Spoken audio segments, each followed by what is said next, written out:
Okay, napakasaya at napakahalaga na nangyari ngayong araw na ito dahil ngayong araw, February 10, na ilunsad na itatag ang partidong Polpil. At ang maganda rito, iba't ibang puwersang pampolitika at malalaking personahe ang nakiisa at nagbigay ng kanilang mga mensahe.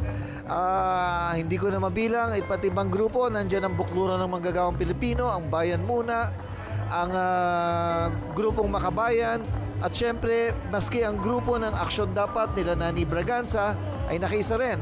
Syempre, natutuwa rin kami dahil pati yung mga ginagalang namin mga leader noong unang panahon ay nakaisa rin.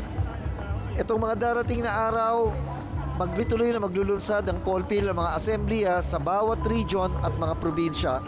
Ito lahat ay bilang paghahanda sa naging kapasyahan ng General Assembly ngayon na lalaban at sasabak ito sa darating na 2025 elections bilang paghahanda sa mas malaking laban sa 2028. Asahan ninyo na tuloy-tuloy ang pagkilos ng Polpil at ito na ang simula ng pagbabago ng politika sa ating bansa. Maraming salamat.